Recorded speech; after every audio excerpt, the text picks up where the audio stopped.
उनके भाषण देने की कला के हम कायल थे, परंतु कई साल बाद उनको स्टेज पर अचानक बोलने बुलाया गया तो उन्हें शब्दों के साथ लड़खड़ाते देखा।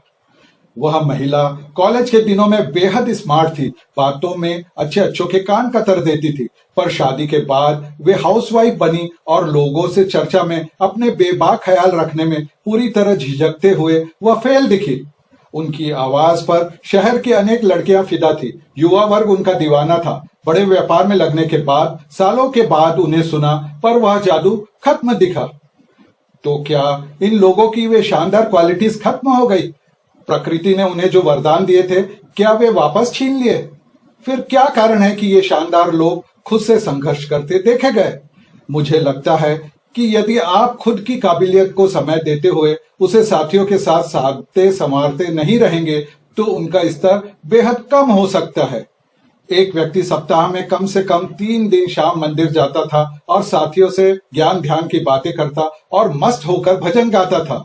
फिर वह अपने काम में पूरी तरह से मसरूफ हो गया। एक बार अचानक मंदिर के एक कार्यक्रम में उसे गाने और ज्ञान ध्यान की बात कहने कहा गया। वह मना करता रहा। कुछ लोगों के जोर डालने पर वह मंदिर से उठकर चला गया। मंदिर के एक विद्वान साथी उनके घर मिलने गए तो वे व्यक्ति जलती हुई कोयले की अंगीठी देखते हुए उदास बैठे थे। उन्होंने बताया कि वह मंदिर में गाना चाहते थे, परंतु बुरी तरह से घबरा गए थे। विद्वान साथी ने अंगीठी से एक सबसे तेज जलता कोयला बाहर निकाला और उसे कुछ दूर रख दिया। उन लोगों ने देखा कि वह अंगारा धीरे धीरे अपनी चमक खोने लगा है। थोड़ी देर बाद फिर से उठाकर उस कोयले को अंगीठी में रख दिया तो देखा कि कुछ समय बाद वह कोयला का अंगारा फिर से पूरी तरह चमकने लगा। वह व्यक्ति बोले, मैं आपका इशारा समझ गया।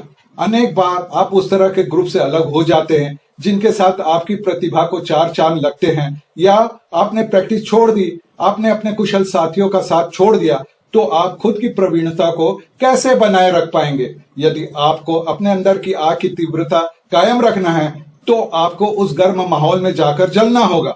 आप अपनी प्रतिभा को निखारने वाले काम और साथियों से दूर रहेंगे तो उसे खो सकते हैं। यह बात आप कभी न भूलें। अपने अंदर की आग को कभी बुझने न दे, ऐसी मेरी शुभकामनाएं।